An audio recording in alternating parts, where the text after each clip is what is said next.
अस्सलाम वालेकुम, कैसे हैं आप लोग। अच्छा यार, मैंने जैसे कहा था ना मैं तुम लोग को सीक्वेंसेस एंड सेट्स की वीडियो भेजूँगा। वो थोड़ी लेट हो गई है, लेकिन बहरहाल हम इस पर काम करना स्टार्ट कर देते हैं। ठीक है, so I will just give you a basic overview, then I am gonna solve a few questions. ठीक है, और वो क्वेश्चंस जो है ना अभी के लिए we are just going to, for this video we are going to limit it to sequences and irrational numbers, recurring decimals की conversions. ठीक है, and in the next video I'm going to talk about sets, because sets in itself is a very big topic, and should not be इतना सारा अगर मैं एक video में बोलने लग गया तो मेरे मतलब एक्सप्लेनेशन में भी थोड़ा सा क्वालिटी कम हो जाएगी और तुम लोगों की अंडरस्टैंडिंग भी इतनी अच्छी नहीं हो सकेगी। ठीक है, so there are 3 parts to this chapter, sequences and sets. Okay, इसका पहला पार्ट है converting recurring decimals to fractions. Okay, this is a very easy part. इसका दूसरा पार्ट है सीक्वेंसेस और तीसरा पार्ट है सेट्स। ठीक है, recurring decimals to fraction wouldn't even take us maybe 10 minutes ज़्यादा से ज़्यादा। ठीक है, सीक्वेंसेस में थोड़ा टाइम इसलिए लगेगा क्योंकि इसमें 4-5 एस्पेक्ट्स हैं। ठीक है, हमारे पास डिफरेंट टाइप्स ऑफ सीक्वेंसेस हैं। ठीक है, उसके nth टर्म कैसे निकालते हैं, फिर अगर डायग्रामेटिक रिप्रेजेंटेशन आ जाएँ तो उनको किस तरह से डील करते हैं। ठीक है, अगर मिक्सड अप होकर चीज़ें आ जाएँ या अगर कोई बहुत एडवांस टाइप का सीक्वेंस आ जाए तो उसको कैसे डिकोड करते हैं, उसकी मैं ट्रिक्स बताऊंगा। But obviously sequence is a very big topic. मतलब सीक्वेंसेस इज़ लाइक जैसे किसी बच्चे को आप नंबर्स पढ़ाते हो ना 1 2 3 4, तो आप उसको ट्रिलियन तक भी पढ़ा दो तो दैट वुडंट बी इनफ, क्योंकि उससे भी आगे का नंबर तो आ सकता है। द थिंग इज़ कि उसके अंदर इतनी अंडरस्टैंडिंग होनी चाहिए कि how to look at numbers, how to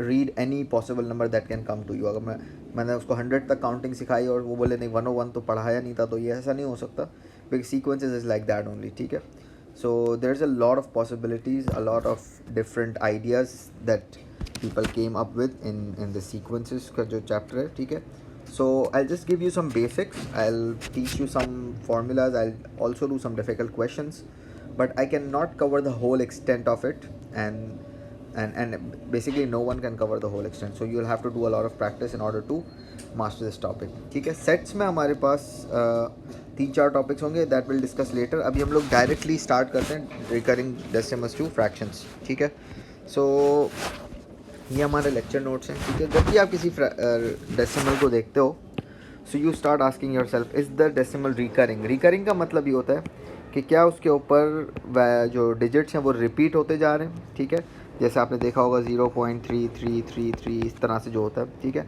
अगर रिपीट हो रहे हैं तो it is a recurring decimal. अगर एक जगह पे जाके स्टॉप कर गए तो इसका मतलब it's a non recurring. And अगर कैलकुलेटर में आप देखो ना, तो कैलकुलेटर की एंड तक अगर सारी डेसिमल प्लेसेस फिल्ड है तो उसका मतलब वो रिकरिंग है। ठीक है, और अगर जैसे 4 डेसिमल प्लेस 3 डेसिमल प्लेस पे आंसर रुक गया तो फिर वो टर्मिनेटिंग डेसिमल है, जिसको मतलब जिसके कन्वर्जन बहुत ही आसान है, आपने क्लास मे बी 5 में सीख लियो। ठीक है, तो सबसे पहला question is the decimal recurring. If it's a no, then what you have to do is remove the decimal point and divide it by as many powers of 10 as the decimal places. जैसे 4.56 है तो it's not repeating. ठीक है, repeating का एक और जो indicator है वो क्या है कि जो नंबर रिपीट हो रहा है ना, जो डिजिट रिपीट हो रही है, उसके ऊपर छोटा डॉट लगा हुआ होगा या बार लगा हुआ होगा। जैसे 0.4 बार का मतलब क्या है, 0.44444, या 0.4 डॉट का मतलब क्या है, 0.444। So in this case none of the digits have a dot on them. ठीक है, so it's a terminating decimal. All you have to do is you remove the decimal point. आपने decimal point हटाया, उसके आगे कितने digits हैं, 2 हैं। ठीक है, तो आपने 2 second power of 10 which is 100 उससे इसको divide किया, and you can further simplify this. Maybe you can write 250 times and 2 and 8 I guess. ठीक है, 225 times and 214 times. I don't think it can cancel further. तो आप इसको या तो यहीं पे रोक दो या फिर मिक्स नंबर्स में चेंज कर दो, 114/25। बहरहाल ये हमारा टॉपिक नहीं है। हमारा टॉपिक है कि if the decimal is recurring, yes. ठीक है, then you ask another question, does it have any non repeating digits after decimal point. ठीक है, देखो डेसिमल पॉइंट आपने जैसे एक 0 पॉइंट लिखा हुआ है, आगे लिखा हुआ है 3, उसके बाद लिखा हुआ है 1 1 1 1 1 1। ठीक है, या इस तरह से लिखा हुआ है 0.3 और 1 के ऊपर इस तरह का डॉट, ठीक है। तो यहाँ पर 3 क्या है, नॉन रिपीटिंग है, और 1 क्या है, रिपीटिंग है। So there is a 1 non repeating digit and there is a 1 repeating digit, ठीक है। So you ask yourself कि whether your recurring decimal has a non repeating digit after decimal point. If the answer is no, then that means कि उसमें सिर्फ एक ही repeating digit ही होगा, या जितने भी रिपीटिंग डिजिट होंगे। you'll ask yourself, now you'll ask, let the recurring decimal be x and multiply the equation with as many powers of tens as the number of repeating digits. I'll explain this, हो सकता है किसी को ये बात थोड़ी सी confuse कर रही हो। and subtract the original equation from the multiplied equation and solve it to find x। देखो मैं यहाँ पर तुम लोग के सामने चीज़ें रिवील कर रहा हूँ, ठीक है। सो आप देखो 0.2 के ऊपर क्या लगा हुआ है, डॉट लगा हुआ है, ठीक है। तो अगर मैं देखूं कि इसमें रिपीटिंग नॉन रिपीटिंग तो कोई भी नहीं है, because only 2 is there and that's the only repeating digit. So that's 1 digit that's being repeated. तो ये बेसिकली क्या है, x इक्वल्स टू 0.2222 इस तरह से, ठीक है। अब आपने क्या करना है, क्योंकि एक रिपीटिंग डिजिट था, आपको ने इस इक्वेशन को मल्टीप्लाई करना है by first power of 10। First power of 10 मतलब 10 पावर 1, तो ये क्या हो जाएगा 10x, ठीक है। x मल्टीप्लाई हुआ 10 से, और 0.22 जो मल्टीप्लाई हुआ तो डेसिमल पॉइंट मूव करके आगे चला गया, and you get what, you get 2.222 and it goes on, okay. Now this is the original equation and this is the multiplied equation. What you have to do is you will subtract this original equation from the multiplied, यानी 10x में से आप x minus करोगे और 2.2222 में से 0.2222 minus कर दोगे, ठीक है, like this. You will get 10x में से x माइनस किया तो क्या आया, 9x आया, ठीक है। और 2 में से 0 माइनस किया 2, और 0.22 और रिकरिंग जो रिपीटिंग 2s थे वो आपने जब वो किए तो क्या हो गया, सिर्फ 2 बचा आपके पास, तो 9x इक्वल्स टू 2, और अब आपके पास फाइनली x की वैल्यू क्या आ गई, 2/9, ठीक है। Now here in the second example you have 0.56, so there are no non repeating digits. कोई भी ऐसी डिजिट नहीं जो नॉन रिपीटिंग हो, there are directly repeating digits, and how many are there, there are 2 of them. So we directly multiply this, हम इसको x consider करके और उसको मल्टीप्लाई करेंगे second power of 10, and second power of 10 क्या होगी, 100, ठीक है। तो x वॉज इक्वल टू 0.565656। हमने क्या किया, इसको मल्टीप्लाई किया 10 की पावर 2 विच मीन्स 100 से, ठीक है। और 2 क्यों लिया, पावर 2 क्यों ली, because there are 2 repeating digits, okay. And then you see 56, ये डेसिमल पॉइंट आगे चला गया तो 56 हो गया, आगे 5656 चलता रहा। फिर आपने क्या करना है, ओरिजिनल को माइनस करना है ये मल्टीप्लाइड से, तो 100x माइनस x कितना होगा, आई am sure you all know, it's 99x, okay. और 56 माइनस 0 क्या हो जाएगा, 56, और ये 56 repeating and 56 repeating, they cancel each other out, you get 99x equals to 56. If you want to find x now, you can just divide 99 over there and you get 56/99, ठीक है। अच्छा, अब यहाँ पर देखो, जब बीच में आपके पास ना हो और फर्स्ट एंड सेकंड हो, तो ऐसा नहीं है कि मतलब ये इस नंबर में ऐसा नहीं हो सकता है कि 3 नॉन रिपीटिंग है, because non repeating digit can not come in the middle, ठीक है। अगर मैं ऐसा कोशिश कर भी लूँ तो क्या मैं यूँ लिखूँगा 0.135, ठीक है। अगर मैं 1 और 5 को सिर्फ रिपीट करता हूँ तो 1515 बन जाएगा, तो ये अजीब ही हो जाएगा ना, कि फिर मतलब फिर ऐसा तो हो नहीं सकता था, ये अजीब सी चीज़ हो जाएगी, ठीक है। सो स्टार्टिंग और एंडिंग पे अगर लिखा हुआ है डॉट, तो इसका मतलब तीनों के तीनों रिपीटिंग है, मतलब ये 4 अगर बीच में 2 होते तो सबके सब रिपीटिंग है। So in this case there are 3 repeating digits, I will repeat, यहाँ पे 3 रिपीटिंग डिजिट्स हैं, okay. And as usual there are no non repeating digits, non repeating कोई भी नहीं है यहाँ पे, ठीक है। सो what you do is you just take this number equal to x, ठीक है, and you write 0.135 okay, and then you multiply it with third power of 10, because there are 3 repeating digits, so you multiply it with third power of 10, और third power of 10 का मतलब क्या है, 10 cube is 1000, okay।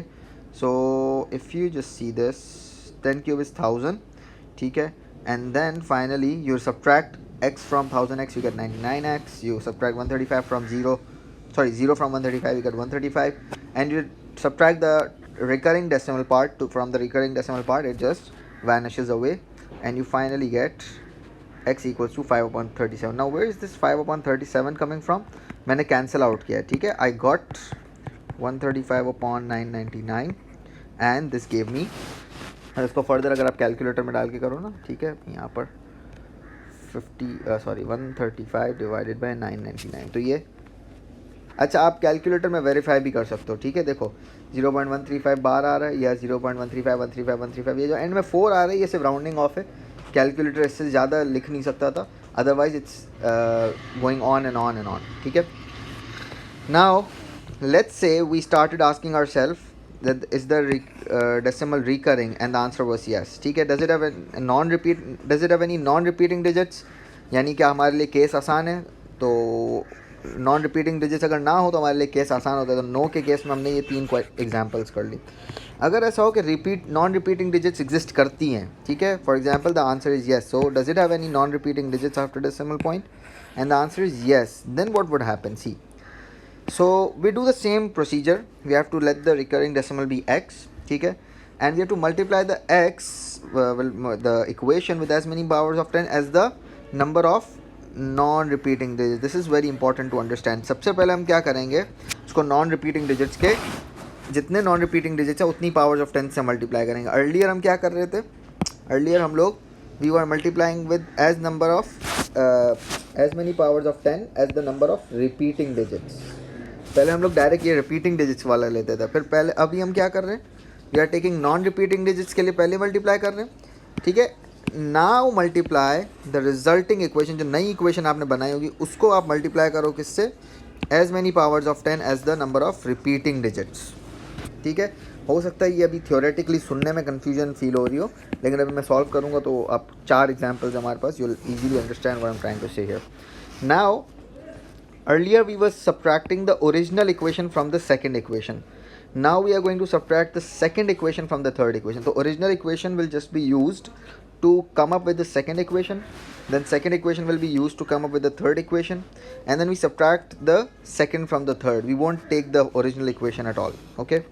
So let's say 0.255, अगर आप इसको देखो तो ये बेसिकली क्या लिखा हुआ है, 0.2555, it goes on and on. तो यहाँ पर क्या है, एक जो है हमारे पास नॉन रिपीटिंग है और एक रिपीटिंग है, ठीक है, ये 3 नहीं है, एक ही है, 5 ही रिपीट हो रहा है ना बार, तो 5 को काउंट करोगे आप, ठीक है। तो एक नॉन रिपीटिंग एक रिपीटिंग, सबसे पहले नॉन रिपीटिंग के लिए हम काम करेंगे कि नॉन रिपीटिंग कितनी है, एक, तो हम पावर ऑफ 10 से मल्टीप्लाई करेंगे इसको, ठीक है, will take this as x, okay, and we multiply this with 10, okay. So what do I get? I get this non-repeating digit to the other side of the decimal, ठीक है, ये point आगे चला गया और आपके पास 2.555 हो गया, ठीक है। अब आप देखो कि रिपीटिंग कितने, रिपीटिंग भी एक ही है, तो हम वापस से 10 से मल्टीप्लाई करेंगे, बट किसको, not the original equation, I am gonna multiply this. Now there is a problem with some students, what they try to do is they say कि हम उसको डायरेक्ट 100 से क्यों मल्टीप्लाई नहीं कर लेते। प्रॉब्लम इज अगर उसको डायरेक्ट 100 से मल्टीप्लाई करोगे तो आपके पास सेकेंड इक्वेशन आएगी ही नहीं, तो फिर आप सब्ट्रैक्ट किसको करोगे, you have to subtract the second equation from the third, and for that you need to have a second equation, alright. तो इसका तरीकाकार यही है, मतलब इसकी बेसिक अंडरस्टैंडिंग ही यही है। अगर आप थोड़ा सा आगे जाकर इंशाल्लाह अगर मैथ्स में कोई बड़ी डिग्री करोगे तो यूल अंडरस्टैंड कि नंबर्स के अंदर थ्योरी है एक पूरी, जिसकी बेसिस पर हमने ये पूरा मेथड वो किया हुआ है, ठीक है। तो सेकेंड इक्वेशन अगर नहीं आएगी तो आप माइनस नहीं कर सकते, आप माइनस नहीं करोगे तो आप जाहिर सी बात है फर्स्ट इक्वेशन माइनस करके गलत आंसर्स निकालोगे, alright. So you need to have a second equation and that comes through multiplying the first equation with that many powers of 10 as the number of non repeating digits that you have in your recurring decimal, ठीक है। हो सकता है मेरी ज़बान थोड़ी सी मुश्किल महसूस हो रही हो, लेकिन ये काम इतना मुश्किल नहीं है, believe me it's really easy, ठीक है। अच्छा, फिर आप क्या करो, अब सेकेंड इक्वेशन 10x है और थर्ड इक्वेशन 100x है, तो 100x माइनस 10x कितना होता है, 90x, okay. And 25 minus 2 is 23, and this 0.55 and 0.55 just cancels out each other, you get 90x equals to 23, and finally you get x equals to 23 upon 90. You can check if that works. 23 upon 90, what do you get? You get 0.2 and then 5555 onwards, last वाले 6 को ignore कर दो आप, ठीक है। ये देखो 2 0.2 और 5 के ऊपर बार आया हुआ है, ठीक है। अच्छा, I do the same with 4। तो आपने कोई बंदा अगर कहे कि यहाँ पर तो 4 भी और 1 भी है तो 2 नॉन रिपीटिंग डिजिट्स हैं, ऐसा नहीं है, because we only count what is after the decimal. So there is 1 non repeating and there is 1 repeating. So first we multiply for the non repeating digit, that is 1, ठीक है। तो हम इसके लिए मल्टीप्लाई करेंगे and we gonna get 10x equals to 41.666। क्या हुआ, ये नॉन रिपीटिंग डिजिट डेसिमल से पीछे आ गया। अब रिपीटिंग डिजिट का काम उतारना है, तो रिपीटिंग डिजिट भी क्या है, एक ही है, तो हम वापस से 10 से मल्टीप्लाई करेंगे तो 10 टाइम्स 10 100 हो जाएगा, और 41.66 टाइम्स 10 क्या हो जाएगा, 416.666. And finally you subtract your second from the third, you get 90x equals to 375. ठीक है, आपने 416 में से 41 निकाला तो 375 बचता है. ठीक है, and then finally you divide this, you get 25 upon 6v. I don't know why it's 6v क्यों लिख दिया, गलती से लिख दिया होगा. ठीक है, वो मैंने टाइप किया था ना. दिस ऑल्सो शोज़ कि मैंने सारी एग्जाम्पल्स खुद मेहनत से बनाई. ठीक है, अच्छा. So now let's look at the third example 0.128. अब कितनी नॉन रिपीटिंग है, अब 2 हैं. ठीक है, तो पहले हम 100 से करेंगे मल्टीप्लाई, फिर 8 के लिए हम क्या करेंगे, 10 से मल्टीप्लाई करेंगे. जस्ट सी, सबसे पहले हमने लिया x. ठीक है, फिर हमने मल्टीप्लाई किया 100 से. ठीक है, तो क्या हो गया, 100x इक्वल्स टू 12.888. क्योंकि हम डेसिमल पॉइंट को ले जाना चाहते हैं बिल्कुल रिपीटिंग डिजिट से पहले, तो हमें 2 से मल्टीप्लाई करना पड़ेगा. ठीक है, अब because we have 1 repeating digit, तो हम क्या करेंगे, 10 से फिर मल्टीप्लाई करेंगे, तो 100 टाइम्स 10 तो हो जाएगा 1000, और 112.8 जो है वो मल्टीप्लाई होकर 128.888 हो जाएगा. ठीक है, now you subtract, you get 900x equals to 128 minus 12 which is 116. ठीक है, and then you divide, you get 29 upon 225. ठीक है, अगर आप चाहो तो कर भी सकते हो. 29 upon 225, you get 0.12 and 8 repeating. ठीक है, यहाँ पर क्या हो रहा है, यहाँ पर एक नॉन रिपीटिंग है और 2 रिपीटिंग है, तो पहले 10 से और फिर सेकेंड टाइम 100 से. ठीक है, तो पहले 10 से मल्टीप्लाई किया. ठीक है, तो क्या आ गया, 10x इक्वल्स टू 13.757575. ठीक है, और फिर हमने क्या किया, मल्टीप्लाई बाय 100 किया, तो हमारे पास आ गया 1000x इक्वल्स टू 1375.7575. फिर आप माइनस करोगे तो 990x इक्वल्स टू 1362. ये कैसा आया, वी सब्ट्रैक्टेड 1000 में से 10. ठीक है, तो 990 बचा, और 1375 1375 में से 13 माइनस हुआ तो वी गेट 1362. और ये 757575 और 757575 आपस में कैंसिल हो गया. ठीक है, and finally we get this amazing fraction here, 227 upon 165 by dividing 1362 upon 990. ठीक है, अगर आप चाहो तो ट्राई कर सकते हो, 227 अपॉन 165. ठीक है, क्या आ रहा है, 1.375757575. I hope you understood the whole idea. मैं इसको तेज़ी से इसलिए निकाल रहा हूँ क्योंकि हमें सीक्वेंसेस को बहुत काम करना है, मैं चाह रहा हूँ वीडियो छोटी रहे. ठीक है, फिर हम आ जाते हैं सीक्वेंसेस पे. ठीक है, अब सीक्वेंसेस क्या होते हैं कि आपके पास डिफरेंट तरह के जो है ना एक पैटर्न्स होते हैं नंबर के अंदर. उस पैटर्न को पहचान के आपने 2 काम करने होते हैं कि अगले कुछ टर्म्स निकालने होते हैं और nth टर्म निकालना होता है. देखो nth टर्म के बारे में कुछ मिसकॉन्सेप्ट होंगे जो पहले समझनी ज़रूरी है. nth टर्म लोगों को समझ ही नहीं आता कि nth टर्म का मकसद क्या है. ठीक है, तो पहले इसका पर्पस समझ लो. ठीक है, ऑब्जेक्टिव ऑफ nth टर्म. ठीक है, अच्छा, सबसे पहली बात कि इसको हम लिखते किस नोटेशन से, या तो tn लिखते हैं या un लिखते हैं, दोनों यूज़ होते हैं. nth टर्म का मतलब ये है कि अगर कोई पैटर्न है, लेट्स से मैं एक लिख देता हूँ यहाँ पर 2 5 8. ठीक है, एंड व्हाट एल्स, 5 3 8 11. ठीक है, 14 एंड सो ऑन. मैं कह रहा हूँ कि इसका nth टर्म जो है वो है 3n माइनस 1. यानी जब n की वैल्यू 1 रखी जाएगी तो आंसर आएगा 2. Let's try, 3 times 1 is 3 minus 1 2. ठीक है, but it should follow for all the terms. अगर 2 रखूँ तो 5 आना चाहिए, तो 3 टाइम्स 2 6, 6 माइनस 1 5, ये आ गया 5. ठीक है, कम से कम 3 टर्म्स पे चेक करना चाहिए और वो भी अलग अलग. 5 ट्राई करते हैं, 5 पे 14 आना चाहिए because that's the 5th term here. So 3 times 5 is 15, 15 minus 1 is 14, so that's the 5th term for us. Now इस तरह से अगर काम नहीं होता ना कि आपके पास nth टर्म के अंदर n, बच्चे पूछते हैं n की वैल्यू क्या है. n की वैल्यू नहीं चाहिए होती है. n तो part of the nth term इसलिए बनेगा क्योंकि n की वैल्यू आप तब डालोगे जब आपको एक स्पेसिफिक टर्म चाहिए होगी. That's why we call it nth term. ठीक है, अदरवाइज अगर हमें n की कोई वैल्यू डालनी होती तो 5 डालनी होती तो 5th टर्म बोलते हैं ना, nth टर्म थोड़ी बोलते फिर. ठीक है, सो ये nth टर्म एक जनरल टर्म होती है. ठीक है, जनरल टर्म यानी अगर आपको कोई भी टर्म चाहिए तो वो टर्म और उसका पोजीशन नंबर n ये आपस में किस तरह से एक दूसरे के साथ कनेक्टेड है. ठीक है, सो जैसे कोऑर्डिनेट ज्योमेट्री में इक्वेशन होता है ना y equals mx plus c. अब उसमें y और x की वैल्यू नहीं डालते आप क्योंकि अगर y और x जल जाएगा तो फिर एक स्पेसिफिक कोऑर्डिनेट आ जाएगा। वी वांट कि पूरी लाइन पे x और y आपस में कैसे कनेक्टेड है। तो यहाँ पर हम चाह रहे हैं कि हर टर्म जो है वो अपने पोजीशन नंबर के साथ किस तरह कनेक्टेड है। 2 जो है 1 के साथ कैसे, 5 2 के साथ, 8 3 के साथ, मतलब ये क्या ऐसी चीज़ है जो 5 के ऊपर अप्लाई हुई है कि वो 14 बन गया है। ठीक है, so that's the whole idea behind nth term. ठीक है, now for different types of sequences we have different types of techniques to figure out the nth term. I am sure इतने तो सब स्मार्ट होते हैं कि नेक्स्ट टर्म सब आराम से निकाल लें। ठीक है, सो लेट्स से हमारे पास एक ये है, पहला हमारे पास है कि इसको बोलते हैं एरिथमेटिक सीक्वेंस या लीनियर सीक्वेंस। इसमें क्या होता है कि अगर आप ऑब्जर्व करो, दो टर्म्स के दरमियान जो डिफरेंस होता है वो सेम होता है। 7 - 4 क्या है, +3। ठीक है, मैं रेड से कर लेता हूँ, +3। ठीक है, 10 - 7 क्या होता है, +3। ये प्लस लिखना इसलिए ज़रूरी है क्योंकि अगर आगे वाली टर्म छोटी है पीछे वाली बड़ी है तो the difference is gonna be negative and that changes the whole nth term का पूरा सीक्वेंस। ठीक है, जैसे कि ये सेकंड एग्जांपल है, तो 40 - 45 इज़ -5। Okay, 35 - 40 is -5, 30 - 35 is -5। ठीक है, सो इस तरह की nth टर्म्स, इस तरह की जो टर्म्स होती हैं इनको लीनियर सीक्वेंस बोलते हैं या अरिथमेटिक सीक्वेंस बोलते हैं। और कुछ बच्चे जो एड मैथ्स करेंगे वो अरिथमेटिक प्रोग्रेशन भी बोलेंगे इसको। ठीक है, और इसकी nth टर्म निकालने का तरीका क्या है, इसकी nth टर्म निकालने का तरीका है कि जैसे ये अगली एग्जांपल है ना, मैं करके दिखाता हूँ। क्या है हमारे पास, 5 8 11 14। ठीक है, write down the next term.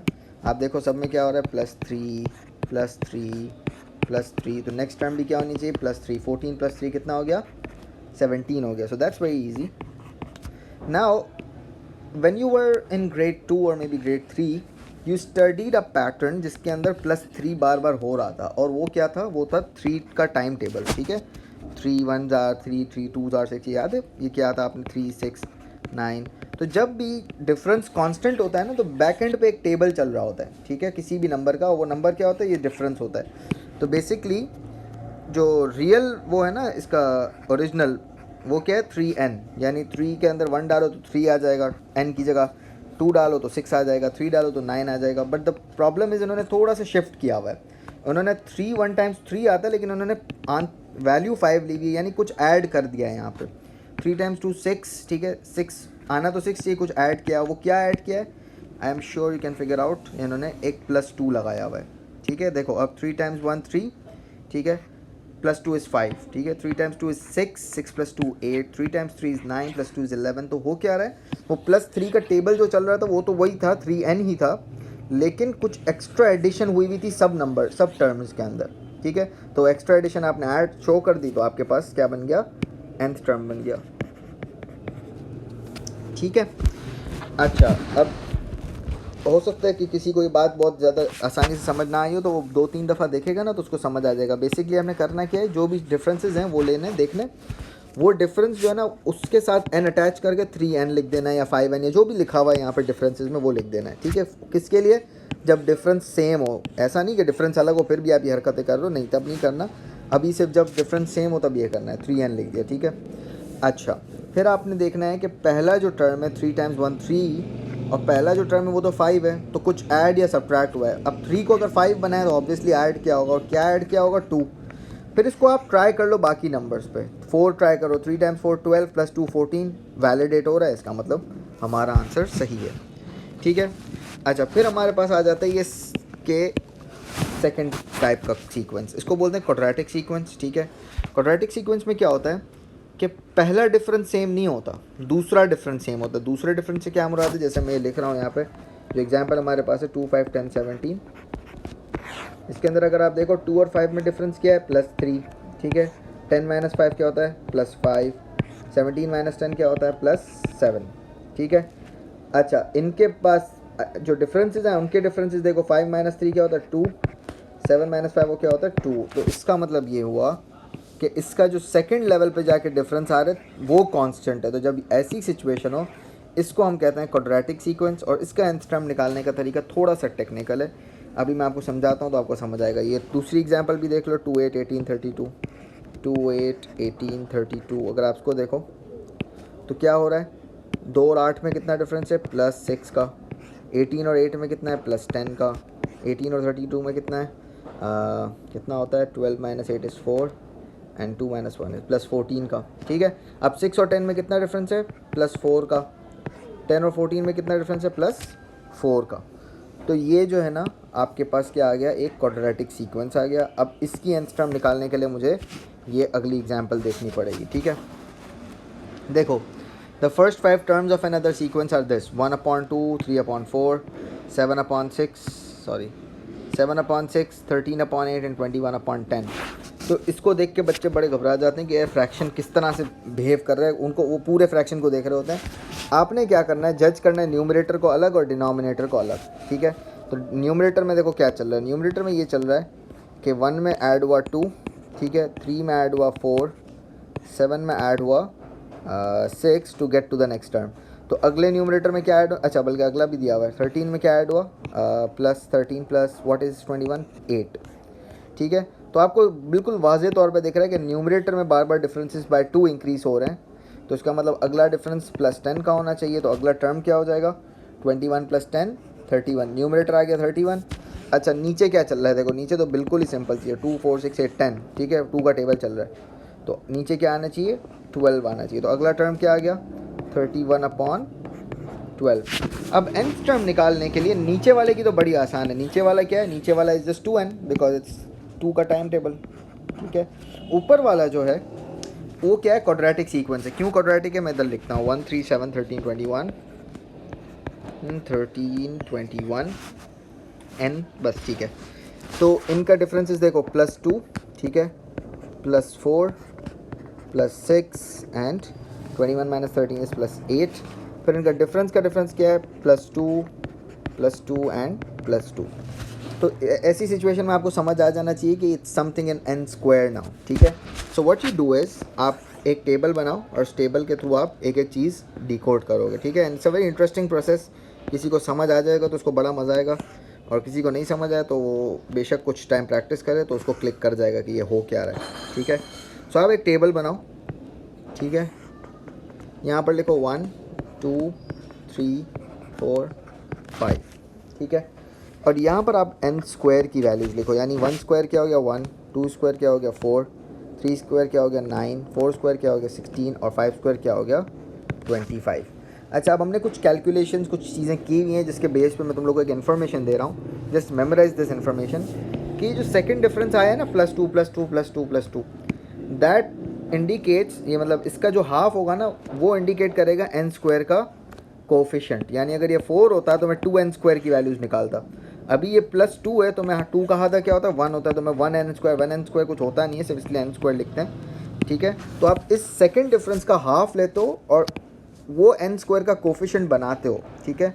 और ये मुझे कैसे पता चला, because I have done some calculations, there are some background maths चल रही है इसके पीछे, जिसकी बेस पर हमें पता चला है कि जो सेकंड डिफरेंस आता है उस डिफरेंस का हाफ जो है ना आपने n स्क्वायर के ऊपर मल्टीप्लाई करना होता है in order to find out the beginning. मतलब ये आपकी बिगिनिंग है 1, 4, 9, 16, 25। अब आप ऑब्जर्व करो कि 1 के अंदर क्या कुछ ऐड हुआ है या सब्ट्रैक्ट हुआ है टू मेक इट इनटू 1? नहीं, 1 के अंदर कुछ भी ऐड नहीं हुआ, ठीक है।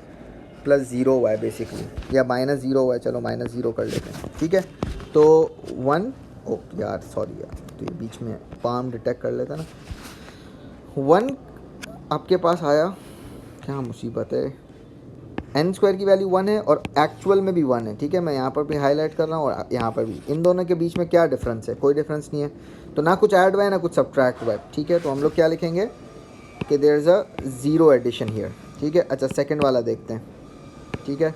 अगर आप देख लो इस 4 को, ठीक है, और इस 3 को, तो क्या हो रहा है, there is a subtraction of 1, ठीक है। यानी यहाँ पर 1 सब्ट्रैक्ट हुआ है, ठीक है। अच्छा अगर आप देखो इस 9 को और इस 7 को, तो क्या हुआ है -2, ठीक है। फिर आप देखो 16 को और 13 को, तो क्या हुआ है -3 हुआ है, ठीक है। फिर आप देखो 25 को और 21 को, तो 25 से 21 कैसे बना होगा, बाय सब्ट्रैक्टिंग 4, ठीक है। तो एक नया आपके पास सीक्वेंस आ गया यहाँ पे, कौन सा सीक्वेंस है, 0, -1, -2, -3, -4, ठीक है। तो आप क्या करो, इसकी nth टर्म निकाल लो। अब ये nth टर्म निकालना आपके लिए बड़ा आसान है, -1 -2 -3 -4, ठीक है। इन दोनों का डिफरेंस क्या है, -1 -0 इज़ -1, इन दोनों का डिफरेंस क्या है, -2 -1 इज़ -1 अगैन, ठीक है। -3 -2 इज़ -1 अगैन। तो ये क्या है, एक तरह का लीनियर सीक्वेंस है। तो लीनियर सीक्वेंस के लिए मैंने क्या बताया था कि जो भी नंबर चल रहा है उसके साथ लिखो, मतलब उसका टेबल लिख दो। जैसे 2 था तो 2n लिख दिया, 3 है 3n, अभी -1 है तो -1n लिख दिया, ठीक है। अब माइनस इसकी जगह 1 रखो, तो n की जगह आपने 1 रखा, ठीक है। तो ये तो बन जाएगा -1, हमें चाहिए 0, ठीक है। तो हम क्या करेंगे, इधर +1 करेंगे, ठीक है। तो अब देखो क्या होगा, -1 टाइम -1 + 1 क्या हो गया, 0। फिर अगर मैंने यहाँ पे रखा 2, तो -2 + 1 क्या आ गया, -1 which is the second term, ठीक है। ये फर्स्ट टर्म था, हमने 1 रखा तो 0 आया, 2 रखा तो -1 आ रहा। 3 रख के देखते हैं, तो 3 रखा यहाँ पे तो -3 एंड +1 तो कितना हो गया, -2। तो थर्ड टर्म क्या आ गई आपकी, -2। यानी ये जो सीक्वेंस चल रहा है, इसकी nth टर्म क्या है, इसकी nth टर्म है ये -n + 1। तो ये जो यहाँ पर हमारे पास सीक्वेंस है, ये क्या बन रही है, -n + 1, ठीक है। अब आप क्या करो, अब आप एडिशन करो दोनों जो बीच में सीक्वेंसेज हैं। 1 + 0 कितना हो गया, 1। 4 + 1 कितना हो जाएगा, 3। 9 + -2 कितना हो जाएगा, 7। 16 + -3 कितना हो गया, 13। 25 + -4 कितना हो गया, 21। तो अगर इन दोनों की एडिशन सब्ट्रैक्शन से हमारा वही सीक्वेंस आ रहा है जो ओरिजिनली एग्जिस्ट करता था, तो इनके n टर्म्स की प्लस माइनस करने से भी हमारे पास उसका nth टर्म आ जाएगा, ठीक है। तो हम क्या करेंगे, n² + -n + 1, ठीक है। तो ये क्या हो गया, n² - n + 1, ये आपकी आ गई क्वाड्रेटिक सीक्वेंस, ठीक है। थोड़ा डिफ़िकल्ट प्रोसेस है, इतना आसान नहीं है। अब मैं एक और एग्जांपल करूँगा तो इंशाल्लाह थोड़ा और क्लियर हो जाएगा, ठीक है। n² - n + 1 क्या है इसकी सीक्वेंस, अब डाल के देखते हैं, ठीक है। अगर n की वैल्यू 1 रखें, ठीक है, तो क्या हो जाएगा, 1² - n विच मीन्स -1, क्या था आगे, +1 है ना, +1, आंसर क्या आ रहा है, 1, ठीक है। अगर n की वैल्यू 2 रखें तो 2² - n विच मीन्स -2 + 1, तो क्या आ रहा है, 3 आ रहा है। अगर 3 रखें तो 3² - n तो -3 + 1, तो क्या आ रहा है, 7 आ रहा है, ठीक है। 4 रखें तो 4² - n -4 + 1 कितना आ रहा है, 13, ठीक है। एंड आई एम श्योर आपको अब तक तो यकीन आ गया होगा, बट मैं कर लेता हूँ। 5² - 5 + 1 कितना आ गया, 21। तो ये थोड़ा मैंने कॉम्प्लेक्स एग्जांपल इसलिए लिया था कि आप शुरू में ही जो है ना वो थोड़ा सा इसको डीपली अंडरस्टैंड करने की कोशिश करो। डोंट वरी, इतना मुश्किल आता नहीं है, ठीक है, इट्स जनरली ईजी। तो इसका क्या बन गया, n² - n + 1। Just imagine n² - n + 1/2n, जिसके पास ये फ्रैक्शन है वो कोई भी फ्रैक्शन निकाल सकते हैं इस पैटर्न का। यानी इस पैटर्न का फर्स्ट क्या है, 1/2। इसमें डालो 1 तो आपके पास 1/2 आएगा, इसमें डालो 2 तो 3/4 आएगा, 3 डालो तो 7/6 आ जाएगा, ठीक है। So it's really really interesting. अगर किसी को ये बात क्लिक कर रही है ना दिमाग में कि ये उसके पास कितनी बड़ी टूल आ गई है, तो इट्स उसको पता चलेगा। Okay, so I see you in the next video. मेरे ख्याल से थोड़ी लंबी हो रही है, इसको मैं वापसी जो है ना वो करता हूँ, ठीक है।